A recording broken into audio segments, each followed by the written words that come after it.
guys, welcome to Kaush's YouTube channel. Field visit day 2 vlog එකත් එක තමයි ඔයාලා දෙකතු වෙලා ඉන්නේ. ඉතින් උදේ පාන්දර නැගිට ගමන්ම morning view එක කොයි වගේද කියලා බලන්න තමයි මම මේ ලෑස්ති වෙන්නේ. ඉතින් ඔයාලට පේනවා මාත් එක්ක මගේ යාළුවත් ඒ දේවල් වලට හරිම සතුටින් එකතු වෙනවා. රෑ ගොඩක් නටලා මහන්සි වෙලා හිටපු නිසා ආපු ගමන්ම නිින්ද ගියා. ඉතින් ඒ නිසා කිසිම view එකක් රෑ අපිට වීඩියෝ කරගන්න බැරි වුණා. ඉතින් මේ තියෙන්නේ අපේ යුනිවර්සිටි බස් එක. අපි මේකේ තමයි අපේ ෆීල්ඩ් විසිට් එක ආවේ. ලබ්දුවේ තමයි මේ නිවාඩු නිකේතනයේ තියෙන්නේ. මම මෙතන ඩීටේල්ස් ඔයාලට පළලා ඩිස්ක්‍රිප්ෂන් එකෙන් දාන්නම්. ඉතින් මේ ඉන්නේ මම යාළුවයි. තාම අපි දෙන්න උදේට මූණුමත් සෝදලා නැහැ. ඊට පස්සේ අපි කාමරේ අස්පස් කරලා යන්න පිටත් වෙන්න තමයි ලෑස්ති වුණේ.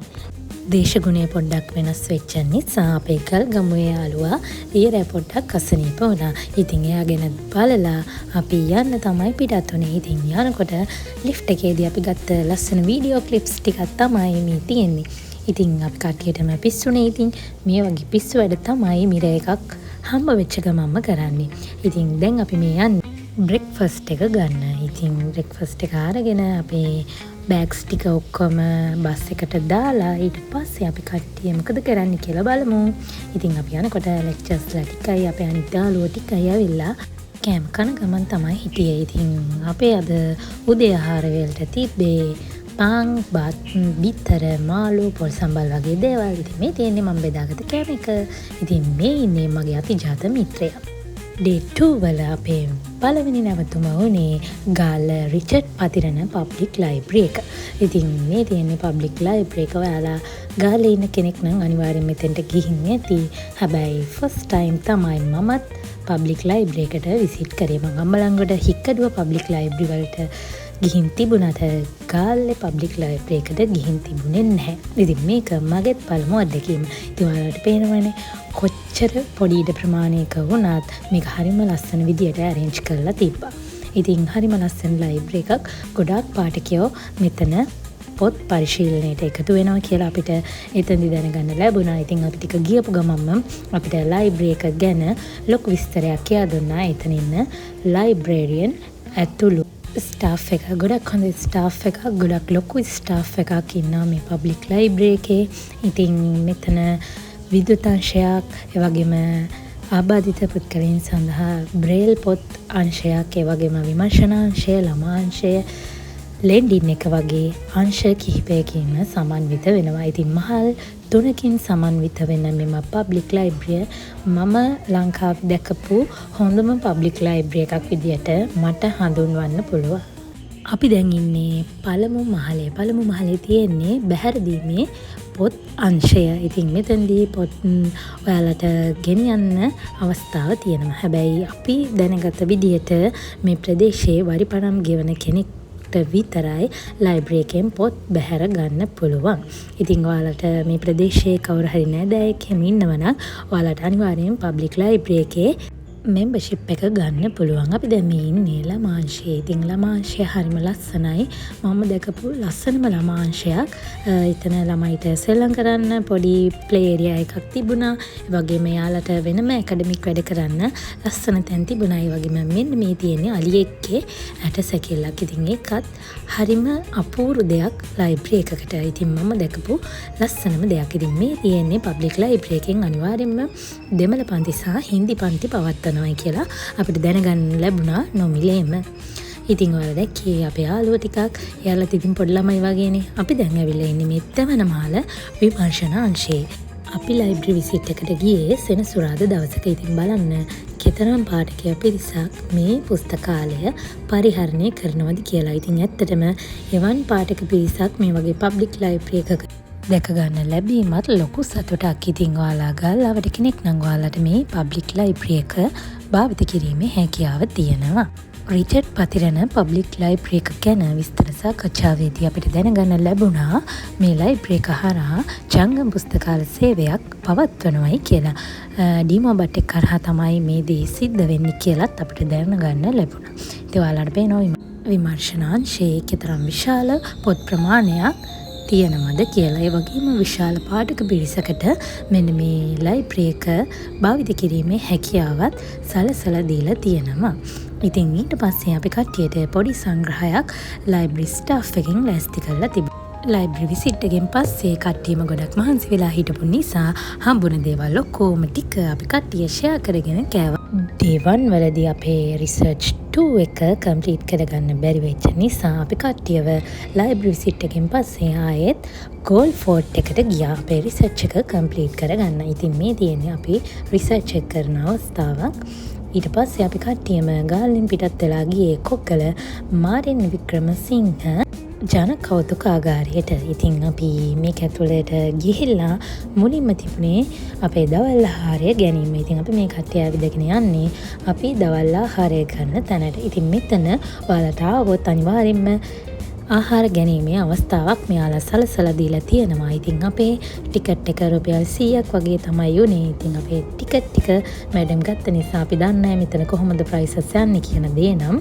ඉතින් ඒ ගැන විස්තරයක් දැනගන්න ඕන නම් ඔයාලට මෙතෙන්ට කෝල් එකක් දීලා බලලා ඒ විස්තර ටික දැනගෙන මේ කෞතුකාගාරයේ විසිට් එකකට යන්න පුළුවන්.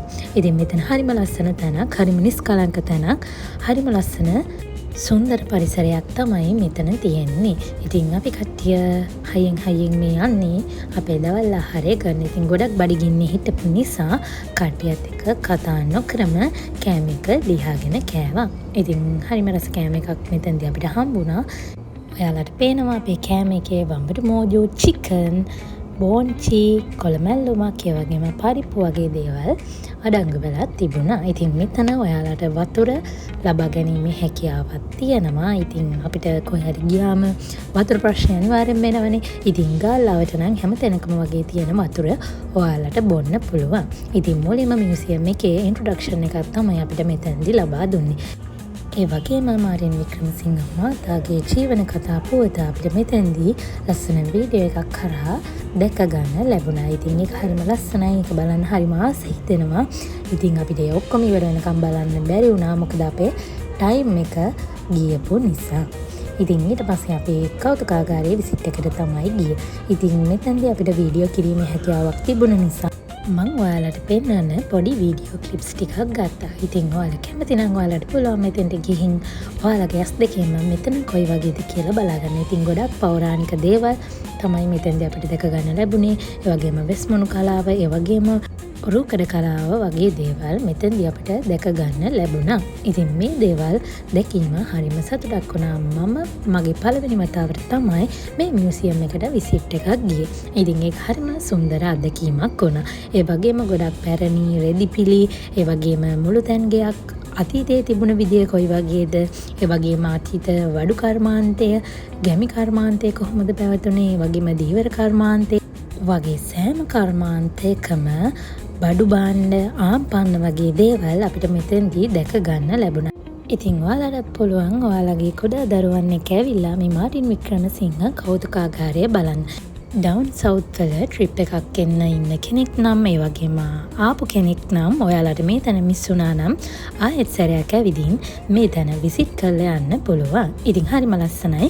ළමයෙක්ට අනිවාර්යෙන්ම මේ වගේ ගෙමි පරිසරයක අත්දැකීමක් විඳිනවයි කියන්නේ ඒක හරිම සුන්දර දෙයක් වෙයි කියලා මං හිතනවා. ඉතින් මේ තියෙන්නේ මාරින් වික්‍රමසිංහ මහත්තයා ජීවත් වුණායයි කියන ඔහුගේ නිවස. ඉතින් ඒක හරිම ලස්සනයි. මට හිතා ගන්න බෑ ඒ තරම් ලස්සන නිවසකද ඔහු ජීවත් වුණේ කියලා. ඉතින් ඒ අත්දැකීමත් හරිම සුන්දරයි.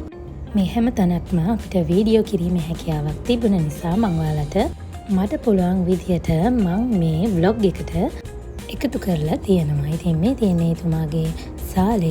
ඊට පස්සේ මේ තියෙන්නේ කාමරයක්. ඒ වගේම මෙන්න මේ නිවස තුළම ඔහු ඉපදුන කාමරයයි සැලකෙන කාමරයක් අපිට දැක ගන්න ලැබුණා. ඉතින් මෙන්න මේ තියෙන්නේ එතුමා ඉපදුන අයයි කියන ඔහුගේ කාමරය. ඉතින් ඊට පස්සේ ඔහුගේ උපන්දා සිට ඔහුගේ ජීවන කතා පුවත මේ විදිහට රූපරාමුව තුළින් අපිට දැක ගන්න ලැබුණා. ඉතින් හරිම ලස්සනයි. ඒ දේවල් හරිම ලස්සනට සංවිධානය කරලා තිබුණා. ගැමි පරිසරයක සුන්දරත්වයත් අපිට මෙතෙන්දී විඳ ගැනීමේ හැකියාව ලැබුණා. ඉතින් මේ තියෙන්නේ අපේ විශ්වවිද්‍යාලය, අපේ දෙපාර්තමේන්තුවෙන් එතුමන්ට පිරිනැමුණු වටිනා වූ සමෘද්ධිලිනයක්.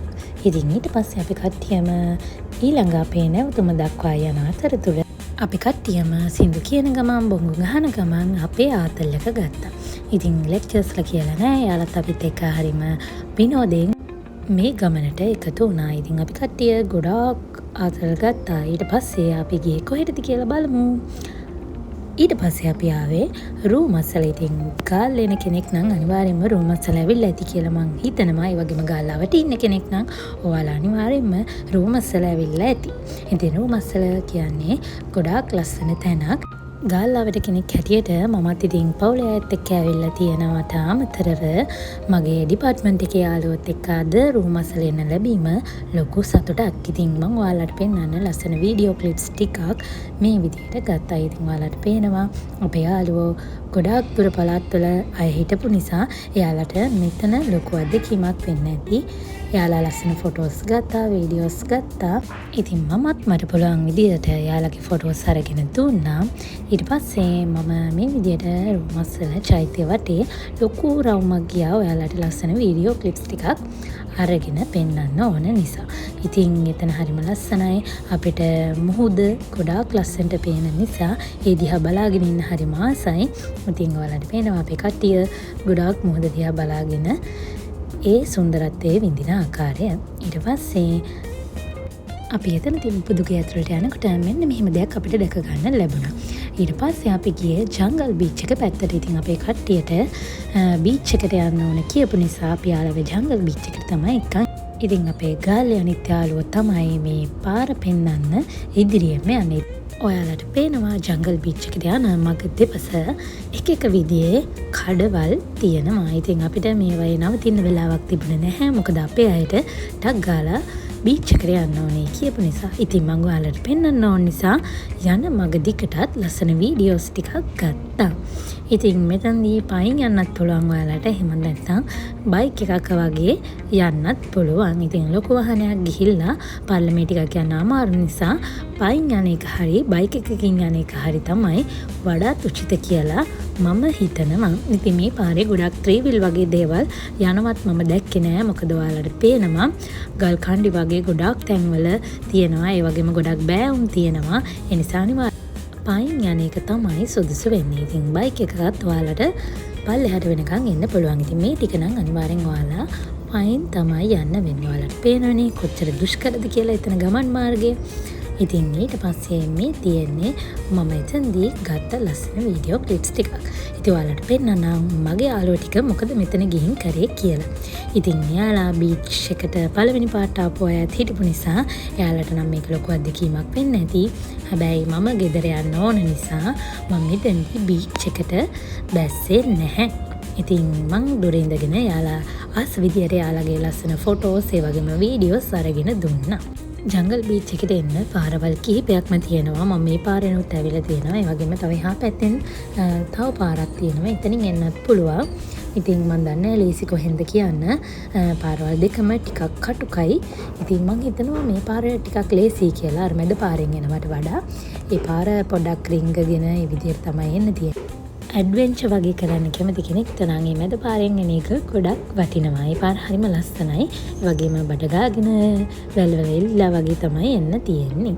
ඉතින් මේ තියෙන අපේ කට්ටිය බීච් එකට බහලා ඔයාලට පෙන්නනම් වීඩියෝ අතරතුර නාන්නේ කියලා අපු හැමෝම ඔය ඇඳන් ඉන්න ඇඳුම් පිටින්ම නෑවා. ඉතින් බෑග් දාගෙන කට්ටියක් ඉන්නවා, බෝල් අතේ තියන් කට්ටියක් ඉන්නවා.